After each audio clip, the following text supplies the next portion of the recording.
Good afternoon.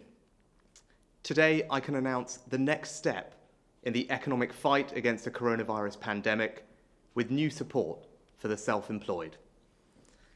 Our step-by-step action plan is aiming to slow the spread of coronavirus so fewer people need hospital treatment at any one time, protecting the NHS's ability to cope. At every point, we have followed expert advice to be controlled in our actions, taking the right measures at the right time. We are taking unprecedented action to increase NHS capacity by increasing the number of beds, key staff, and life-saving equipment on the front line to give people the care they need. That is why it is absolutely critical that people follow our instructions to stay at home so that we can protect the NHS and save lives. Our action plan to beat this pandemic is the right thing to do, but we know that people are worrying about their jobs and their incomes. Working closely with businesses and trade unions, we have put together a coherent, coordinated, and comprehensive economic plan, a plan which is already starting to make a difference. Big employers like Brewdog, Timpsons, and Pret have already said that our coronavirus jobs retention scheme means they will protect thousands of jobs. And we are publishing this evening detailed guidance on how the scheme will operate so that other businesses can protect jobs too. Small businesses are already benefiting from the coronavirus business interruption loans of up to £5 million, which are interest-free for 12 months, with 30,000 inquiries in just 4 days. Local authorities are already informing over 700,000 retail, hospitality and leisure businesses that they will pay no business rates this year. And the new hardship grant scheme, providing cash grants of up to £25,000 for the smallest businesses, is now up and running. So if any business is struggling and worrying they may need to lose staff, I would urge you to log on to businesssupport.gov.uk and look very carefully at what support is available before deciding to lay people off. I'm proud of what we've done so far, but I know that many self-employed people are deeply anxious about the support available for them. Musicians and sound engineers, plumbers and electricians, taxi drivers and driving instructors, hairdressers and childminders, and many others, through no fault of their own, risk losing their livelihoods. To you, I say this: you have not been forgotten. We will not let you behind. We all stand together. So to support those who work for themselves, today I'm announcing a new self-employed income support scheme. The government will pay self-employed people who have been adversely affected by the coronavirus a taxable grant worth 80% of their average monthly profits over the last 3 years, up to £2,500 a month. This scheme will be open to people across the UK for at least 3 months, and I will extend it for longer if necessary. You'll be able to claim these grants and continue to do business. And we're covering the same amount of income for a self-employed person as we are for furloughed employees, who also receive a grant worth 80%. That's unlike almost any other country and makes our scheme one of the most generous in the world. Providing such unprecedented support for self-employed people has been difficult to do in practice, and the self-employed are a diverse population, with some people earning significant profits. So I've taken steps to make this scheme deliverable and fair. To make sure that the scheme provides targeted support for those most in need, it will be open to anyone with trading profits of up to £50,000. To make sure only the genuinely self-employed benefit, it will be available to people who make the majority of their income from self-employment. And to minimise fraud, only those who are already in self-employment, who have a tax return for 2019, will be able to apply. 95% of people who are majority self-employed will benefit from this scheme. HMRC are working on this urgently and expect people to be able to access the scheme no later than the beginning of June. If you're eligible, HMRC will contact you directly, ask you to fill out a simple online form, then pay the grant straight into your bank account. And to make sure no one who needs it misses out on support, we have decided to allow anyone who missed the filing deadline in January, 4 weeks from today, to submit their tax return. But I know many self-employed people are struggling right now, so we've made sure that support is available. Self-employed people can access the business interruption loans. Self-assessment income tax payments that were due in July can be deferred to the end of January next year. And we've also changed the welfare system so that self-employed people can now access universal credit in full. A self-employed person with a non-working partner and 2 children living in the social rented sector can receive welfare support of up to £1,800 a month. The scheme I have announced today is fair. It is targeted at those who need it the most, and crucially, it is deliverable, and it provides an unprecedented level of support for self-employed people. As we've developed the scheme, I'm grateful for the conversations I've had with the Federation of Small Businesses, the Association of Independent Professionals and the Self-Employed, and a range of trade unions, including the Trades Union Congress. But I must be honest and point out that in devising this scheme, in response to many calls for support, it is now much harder to justify the inconsistent contributions between people of different employment statuses. If we all want to benefit equally from state support, we must all pay in equally in future. These last 10 days have shaken our country and economy as never before. In the last 2 weeks, we have put aside ideology and orthodoxy to mobilise the full power and resources of the British state. We have done so in the pursuit of a single goal: to protect people's health and economic security, by supporting public services like the NHS, backing businesses, and protecting people's jobs and incomes. What we have done will, I believe, stand as one of the most significant economic interventions at any point in the history of the British state and by any government anywhere in the world. We have pledged that whatever the resources the NHS needs, it will get. Promised to pay 80% of the wages of furloughed workers for 3 months, up to £2,500. Deferred more than £30 billion of tax payments until the end of the year. Agreed nearly 17,000 time-to-pay arrangements for businesses and individuals. Made available £333 billion of loans and guarantees. Introduced cash grants of up to £25,000 for small business properties. Covered the cost of statutory sick pay for small and medium-sized businesses for up to 2 weeks per employee. Lifted the incomes of over 4 million households with a nearly £7 billion boost to our welfare system.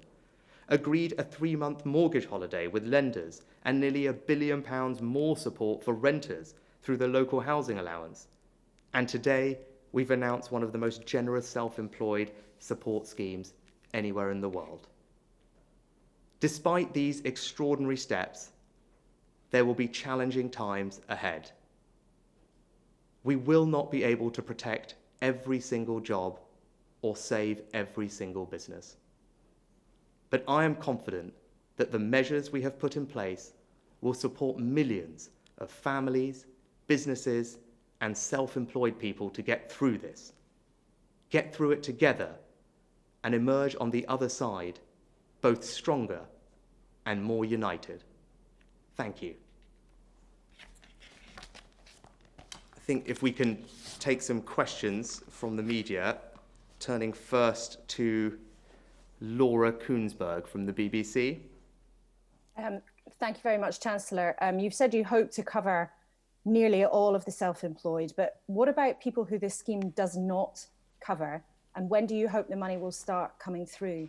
And if I may, we've been really inundated with worries from people who feel they're not safe at work. We had a message from someone saying their employer was forcing people. They said, everyone knows it's wrong, but we are being emotionally blackmailed by bosses saying if we don't come to work, people will lose their jobs. As the Chancellor, what do you say to employers who are flouting the rules like that? And to the Deputy CMO, if I may, when do you now expect the peak of the virus to be from the most up-to-date information you have, please? Thanks, Laura. To your first question, this scheme, if you look at people who make the majority of their earnings from self-employment, this scheme will cover 95% of them. Of the people that it does not cover, that last 5%, those above the income threshold that we set, their average incomes are about £200,000. So we think what we have done is reasonable, proportionate and fair, and as I said, covers 95% of all self-employed people who make the majority of their earnings from self-employment. So I think it is a very generous scheme in that regard, and treats them with the same parity that we did for employed. In terms of the timing, our expectation is that this will be up and running by the beginning of June. We will look to try and do it faster than that, but I don't want to promise something that we can't deliver today. As I've said before, this is operationally complicated. We are already designing brand new schemes to cover the 90% of the population that are employed. Here, we need to design another scheme on top of that, and we also want to give now 4 weeks for people who haven't filed their tax return yet from January an opportunity to do so to benefit from this scheme. And I think that was a trade-off that was worth making, giving people that little bit of extra time now, those late filers, but that does have a little bit of a knock-on impact about when the scheme can be fully up and running. And I'll turn to Jenny to answer your second question around workplace guidance and the virus timing. So I think on the workplace guidance, it's really important that employers, most of whom have been extraordinarily supportive, I think, of their employees, stick to the normal principles of workplace health. We've made it very clear, I think, what those principles are. If people can work from home, they should be able to. If they can't, there may be adaptations that they can do in the workplace. And we've also made it clear what sorts of distances and practical measures can be made to ensure people are safe. So in some ways, although we're being more specific about the public health requirements in the middle of this outbreak, actually the same principles about workplace safety apply. And I know the Health and Safety Executive were reminding workplaces of that today earlier. On the issue of the peak in the epidemic, I'm sure you will not be surprised to know that I am not going to predict a precise timing for that. And the reason for that is we are only just starting to see a bite, if you like, in the interventions, the social distancing that have been put into place. It would be far too early to predict that. I think we are starting to see some helpful movement, let's put it that way, and what we will be looking for is a change in the slope rather than being a very steep curve upwards. We will be looking for it to be a gentler slope, but we must not take our foot off the pedal. People have been really cooperative, and I think in the last few days the public have really understood that this is something very serious, and their actions, wherever they are, will save lives. So too early to say yet, but I think starting to move in the right direction. Brilliant. Thank you. Could we turn next to Beth Rigby from Sky? Thank you, Chancellor. A question for you on your scheme. A big scheme, but you can't get the money until June. You're telling people that they can apply for universal credit, but there's a 5-week wait for the first payment. Can you guarantee to people watching this who are in immediate and desperate need that if they apply for universal credit, that they will get an advance payment in 10 days or less to tide them over? And a question, if I may, to the Deputy CMO, how many NHS staff are currently unable to work because they are unwell or self-isolating? It's obviously an area of huge concern for everyone. Thank you. Beth, to your question about people's immediate cash flow needs, to which of course we're enormously sympathetic to, we've done a couple of things with regard to universal credit. First, making it just more accessible, particularly for those who are self-employed, and more generous in that regard overall in terms of the measures I've already announced. But in terms of speed, it is already the case, and the Department for Work and Pensions are highly focused on this, that people can get an advance payment almost immediately after the claim, so they do not have to wait for the 5 weeks. An advance payment can be given almost immediately, certainly within days. That's very much what they are already doing. On top of that, we have deployed extra resources into local authorities, particularly to help those who are most vulnerable with things like their council tax bill, which for many families is a very large bill that they face every month. And so local authorities now are in receipt of the extra money we've given them, and they can work in their own communities to identify those most vulnerable families that you've talked about and ensure they get a little bit of extra help to help tide through the difficult few weeks and months ahead. Thank you. So I don't have the precise figure with me this afternoon in relation to NHS staffing, but I'm sure my NHS colleagues would do.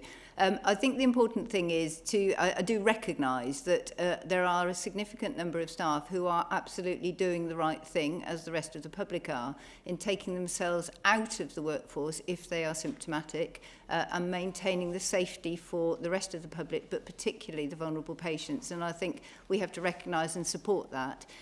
The two things we have been doing to try and improve that as we go forward, that is the right thing to do, but we can help everybody, I think. Number one, to be clear on what the workplace guidance is, and there is some very helpful guidance through the NHS, but particularly for people with in the vulnerable group, if you like, with underlying conditions. I think some people have interpreted that if they're healthy and well but have an underlying condition as perhaps needing to stay right out of the workforce. But for some of those people, it will be appropriate for them to work, but on an individual discussion with their workplace. And then I think the other issue, obviously, is I know you'll be aware we are trying to push forward on our testing programme, but right at the top of that list are the healthcare workers and our care workers more generally, and the frontline responders, for example, in police and other first-line response systems. And that's because we recognise that knowing whether people have had the disease or not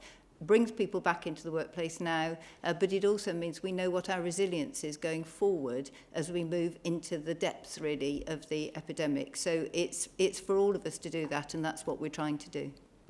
Thank you. Can I turn next to Robert Peston from ITV? Oh, shit. Hello? Afternoon, Robert. Oh, hello. Sorry, my connection doesn't seem to be terribly stable, so I'll give it a go. So what about the many people who've only recently entered the workforce, might not have 3 years of accounts and not even 1 year of accounts? How can they get help? Secondly, how long do you expect this scheme to run for? Do you have an estimated cost per month of the scheme? And finally, did I hear you right that when we're through this, you intend to equalise tax and national insurance between employment and self-employment, essentially as a sort of form of natural justice, since they're all being bailed out, all of us are being bailed out on the same basis? And then finally, for the Deputy CMO, Chris Whitty said yesterday that the big problem in terms of ramping up testing is a world shortage of the bits and the kits. Why didn't we order the kits weeks ago when this first emerged as a problem? Why did we wait till everybody else had ordered kits? Robert, what was your first question exactly? It cut out for a second. Oh, sorry. So the first question is significant numbers of people have only entered the self-employment workforce recently. Yep. And they won't have accounts. Yep. They certainly won't have 3-year accounts. They won't even have 1 year of accounts. Yep. How are you going to help them? Yep. So what we will do is, for those that don't have 3 years, we will look at whatever they do have, whether it's 1, 2 or 3. But seeing as we're looking at trading profits or partnership profits, obviously those can be volatile year to year. So where people do have more than 1 year, we will look to average out over the years. That was something that many people called for because it seems a sensible thing to do to smooth out that volatility. if people only have 1 year, we will be forced to only look at the 1 year. For people who we don't know anything about, there is really nothing we can do, and that's one of the complicated things we've been wrestling with. And I think most people accept that we have to use the database of people we know about and that have filed tax returns. That's the population that we have that I talk to, those that filed tax returns in January 31st of this year, or the late filers, which we'll give 4 weeks to. For those who are very recently self-employed, we cannot operate a scheme like this. There is just too much complexity, both operationally and fraud risk with that. So we would have to say to those people, please look at the extra support we've put into the welfare system to help you at this time. But as I said, this covers the vast, vast majority of people.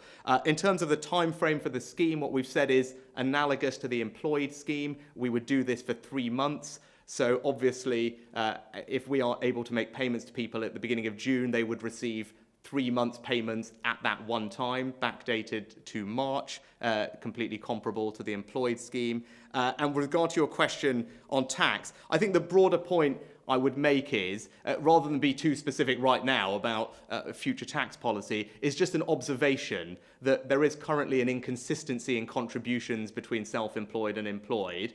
And obviously the actions taken today, which is very significant tens of billions of pounds of support for those who are self-employed, treating them the same way as those who are employed, it does just throw into light that question of inconsistency and whether that is fair to everybody going forward, especially as we look when we get through this and we're all chipping in together to right the ship afterwards, making sure that everyone is doing their bit as well. And I think that's a very fair and reasonable observation to make at this time.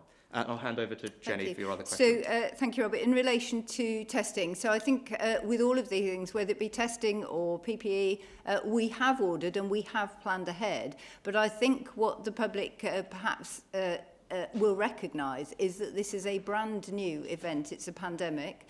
And every single country is ordering at the same time. And many of the reagents and the items that are used are coming from some single suppliers, but many from international suppliers, many of whom have actually been affected themselves by the pandemic. So I think this is not an issue of a lack of forethought in planning. It is an unprecedented event. And I think a few other points which are worthwhile thinking about. It is a brand new virus, so even to understand how you might test it, you need to have the virus and understand a little bit about it before you can start.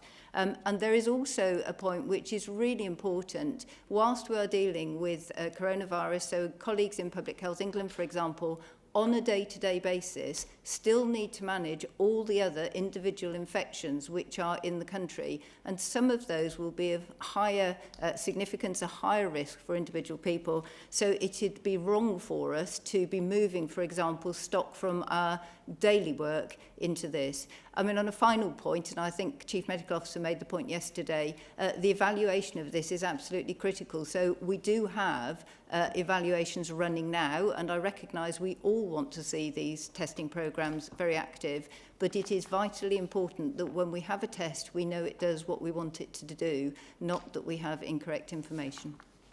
Brilliant. Thank you. Could we turn next to Jason Groves from the Daily Mail? Thanks, Chancellor. Can I ask, you said, I think, that this scheme will come into force in June. What self-employed people are supposed to live on until then?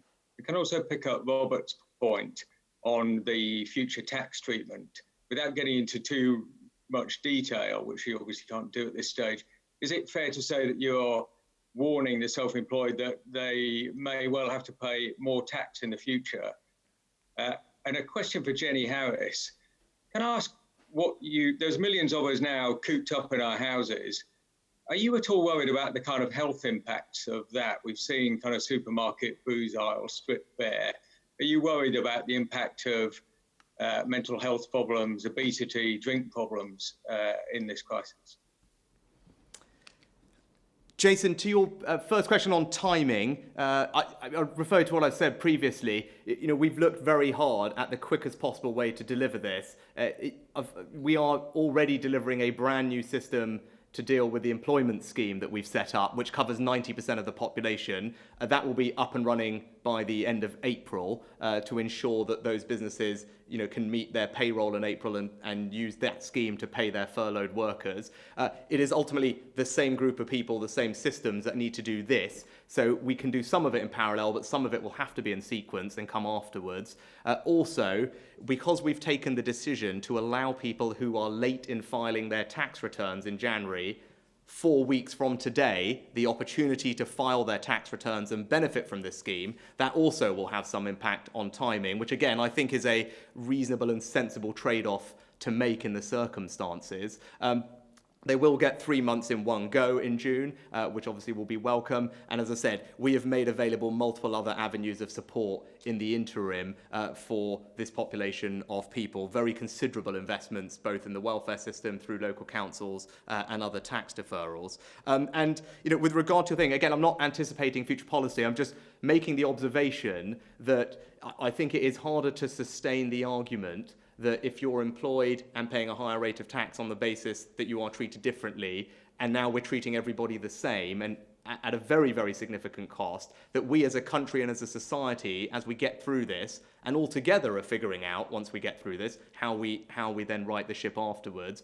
This is an observation that I think is eminently fair to make now at this point, and then we can discuss in the future, how best we all come together to get through this, and I said, to right the ship and make sure that we get everything back on track again.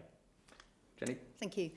So, yes, I personally and many of my public health colleagues have made it very clear that we recognise that there are potential mental health risks as well, that we need to be looking after our bodies and our minds at the same time. That particularly applies to our very high-risk vulnerable group who we have asked to almost take themselves out of society for 12 weeks. That's a really big ask. And it's why in the letters which have gone out to them, there are specific links and suggestions around mental health and mental health welfare, linking with Every Mind Matters, all sorts of links to do that.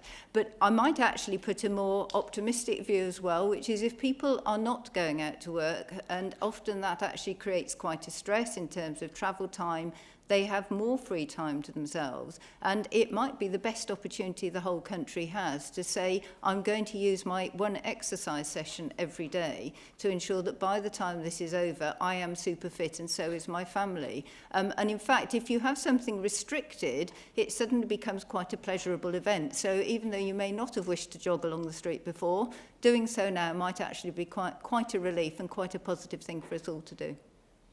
Brilliant, thank you. George Parker from the FT.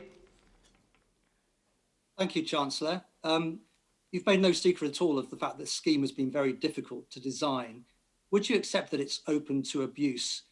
For example, people claiming the money and then basically sitting at home. And what would you say to people thinking of potentially abusing the system? And the second one, a number of medium-sized companies have been in touch with us to say that the Bank of England loan scheme isn't working for them because they don't have an investment grade. What can you do to help those companies in this so-called squeezed middle? And a quick question to the Deputy CMO. I don't think we've ever really had a public explanation of why this country decided to stop testing people who are suffering with symptoms of coronavirus when certainly when the World Health Organization is advocating that as a policy, and many other Asian countries have done this with great success. George, thank you. On your first question first about the scheme, look, we are designing these things at pace, as you rightly identify.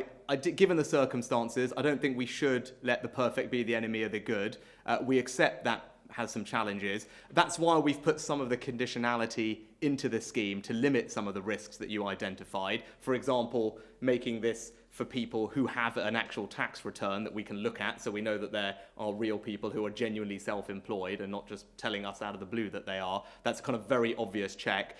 There will be a form that people will have to fill in. We will contact them, because we can identify them ourselves, who we think should be eligible. We will ask them to apply and check a few other boxes just to confirm, to your point, that they are still trading and some other things, which we can then later verify as well. So we will be able to actually put in place some sensible compliance measures in that regard. To your second point, I think that's a very excellent point. Now, we've obviously put in place a bunch of different loan guarantee schemes to provide credit to corporate UK. There was an issue with the commercial paper facility that we had originally set up with the Bank of England, and it was for people who had an investment grade rating. There are perfectly good private companies that are creditworthy but don't have that rating. What we have done is work with the Bank of England to find a workaround for that so that we can impute a credit rating from the company's individual relationships with their banks and in that way construct a rating. We think that will significantly increase the addressable number of companies that can now benefit from that scheme. The details of that are imminently about to be published. And I thank the Bank of England for working with us constructively on that. And what it will mean is that between the coronavirus business interruption loan scheme at the bottom end for companies up to £45 million of turnover and the commercial paper facility on the top end, we will now be covering 80% of UK employment and 80% of corporate UK turnover with those two schemes. That still does leave a small 20% gap in the middle. We are finding ways to try and address that gap as well. Obviously, that's a little bit more challenging because by definition, those companies are not as creditworthy. And this is taxpayer money we're putting on the line. So we need to make sure that there is some way that we are protected in that regard. But I think now that we have an improved commercial paper scheme, we've got 80% of employees and corporate revenue covered, and there's a small gap that we are actively working on to find some creative solutions for. Thank you, Rishi. So I think I'm going to answer in two different sections. So the first one about the WHO comment. So I think the comment you were picking up was Dr. Tedros saying test, test, test. But in fact, we need to realise that the clue for WHO is in its title. It's a World Health Organization, and it is addressing all countries across the world with entirely different health infrastructures, and particularly public health infrastructures. We have an extremely well-developed public health system in this country. And in fact, our public health teams actually train and others abroad. We have supported WHO through their go-on process. And some of our epidemiologists have gone out to Manila, for example, to support the early response in that area. So the point there is that they are addressing every country, including low and middle income countries. So encouraging all countries to test of some type. When you come to the UK, we have made it very, very clear there has been a plan right the way through this, which is entirely consistent with the science and epidemiology. We started with the containment phase, and every early case of this disease was followed through. Every contact was traced exactly as we would do for other diseases, but particularly noticing this one. And of course, the viewers will be very familiar with the fact that we had some very strict and very successful containment facilities. But there comes a point in a pandemic where that is not an appropriate intervention. And that is the point really where we moved into delay. And although we still do some contact tracing and testing, for example, in high-risk areas like prisons or care homes, that is not an appropriate mechanism as we go forward. At that point, what we need to do is focus on the clinical management of the patients first and foremost, and then additionally, as I've said earlier, on our health and care staff and first responder staff. So obviously, if there was infinite testing facilities, and we are growing them at pace and we will have them, then it moves to the public. But we need to be very careful about focusing where it's clinically most valuable. Thank you. And to Anna Mikulova from The Telegraph.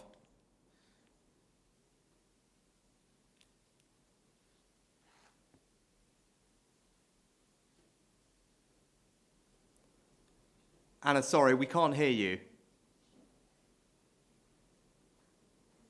Hello, does that work? Yes, we can now. Right. Chancellor, when you look at the US unemployment figures from today, and the number of people claiming universal credit here, does it make you concerned that the cure could be worse than the virus? And secondly, the Deputy CMO has previously suggested the lockdown could continue on and off for 6 months. Are you concerned that the economy could be destroyed by then?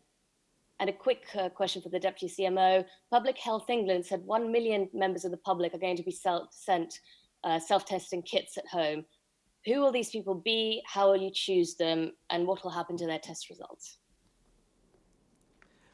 Anna, obviously, I have seen the numbers both from the US and indeed here, And, of course, they're very worrying. These are people's livelihoods, their jobs, their financial security, which is now being severely damaged. I'm very cognizant of that. That's why we have acted, I think, at incredible speed to put together a number of different packages of support to protect people's jobs and incomes and provide them with financial security, through what is going to be a very challenging few weeks and months. There's no two ways about that. But we are taking the advice from our medical and scientific advisors. It is the right strategy where we make the right decisions at the right time to protect people's lives, but also control the spread of this virus to a level where we can cope with it, which then allows us from a position of strength to decide how best to manage things from that point forward. But I absolutely acknowledge this is going to be challenging. People's lives and economic livelihoods are going to be impacted, but I do believe the measures of support that we've put in place will make an enormous difference to helping to alleviate some of that hardship. And I think I think Jenny, do you want to, yeah. And I was going to pick up, I think the point about lockdown was it potentially is taken out of a context in the sense that what I was saying was we may see measures of lockdown going forward over the next 6 months. That would not be an implausible outcome, but I'd also said, I think, that as we're watching the curve, it may be possible, definitely not now because we're only just starting to get some benefit from this, but it may be possible to start moving that. So the issue here is about, exactly as we have done all the way through with this, is about watching the epidemiology and flexing those interventions at the right time in the right place to deliver what we need. And obviously, I think the whole country, myself included, will want to be back to normal as soon as we can. So I think mentioning a 6 month, it's to give a general look forward about the sorts of length of this type of pandemic. But we have to remember also that we have, if we are successful, we are lessening the spike on the curve and we are pushing it forward. So success in some ways means pushing it forward, but not necessarily with the strengthened interventions that we have at the moment all the way through. So that would be the first point. I don't precisely recognise the quote that you were talking about in relation to Public Health England, but I think there are 2 points probably. One is we will want to understand very quickly the way the disease has travelled around the country and through different elements of our population. So it may be that quote was in relation to work which will almost certainly go forward in due course, understanding with a proportionate sample of the population who has had the disease and who has not, and that will give us a strong clue as to when we know when the outbreak may end completely. So it's about understanding through different age groups and different vulnerable groups what has happened, which you cannot do consistently for absolutely everybody, a whole population in the middle of an outbreak. But I think in relation to other testing and who gets it and who doesn't, I think I've probably answered that with the earlier one. The absolute point here is it is clinical benefit. It is the people who are going into hospital, into our intensive care units with acute respiratory distress syndrome and pneumonia, the same into the wards, and then those high-risk areas, and then onto our healthcare workers. Thank you. Thank you. We're out of time. So just in conclusion, if I could say, today was about providing reassurance to the millions of people who are self-employed and are anxious about their security and their livelihoods. I think by any international standard, the package that we have outlined today represents one of the most generous and comprehensive ways to support those in self-employment anywhere in the world. And I would conclude by saying this to all of those who are self-employed, who are rightly anxious and worried about the next few months. You haven't been forgotten. We will not leave you behind, and we are all in this together. Thank you.